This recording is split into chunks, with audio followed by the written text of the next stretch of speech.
Tu montes dans n'importe quel avion et tu remarques que le commandant est toujours assis sur le siège de gauche et le copilote sur celui de droite. Et ce n'est pas un hasard. Les raisons sont historiques.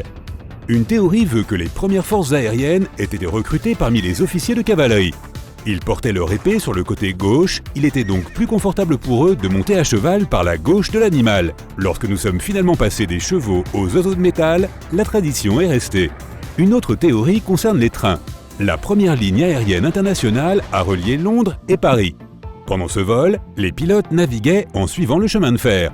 L'histoire raconte qu'un jour, alors que le temps était particulièrement mauvais, deux avions sont entrés en collision parce qu'ils volaient tous deux au-dessus des rails.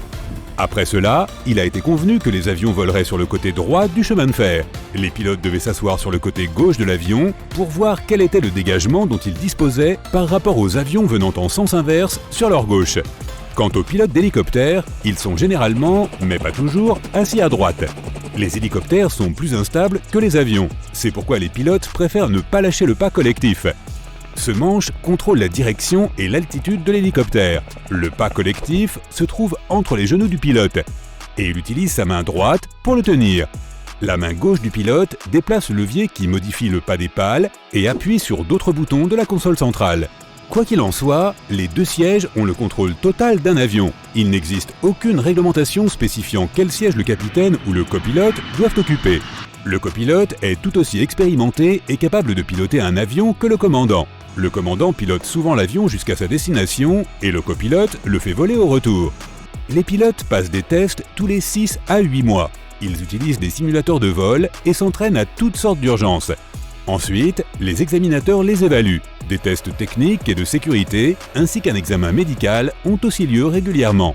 Un siège supplémentaire dans le cockpit, derrière les pilotes, est destiné aux inspecteurs qui surveillent le vol. Ce siège est appelé strapontin, car lorsque l'on s'enlève, il se replie tout seul, comme les sièges de cinéma. Si tu es nerveux en avion, choisis un siège au milieu de la cabine si possible. Les turbulences affectent surtout les parties avant et arrière de la cabine. La partie centrale, qui se trouve au-dessus des ailes, n'est pas autant secouée. Imagine l'avion comme une grande balance à bascule. Le même principe s'applique en cas de turbulence. En choisissant un siège côté hublot, tu auras l'occasion de voir comment les ailes de l'avion se courbent. Elles sont conçues pour bouger de cette façon. Si les ailes étaient rigides, elles se briseraient dès que des turbulences toucheraient l'avion. Voilà qui est rassurant. Dans la plupart des cas, les turbulences ne te font descendre que de quelques mètres. Même si tu as l'impression de tomber de la hauteur de la Tour Eiffel. Si les turbulences sont suffisamment fortes pour que les pilotes demandent aux hôtesses de l'air de s'asseoir, l'avion peut descendre de 3 à 6 mètres.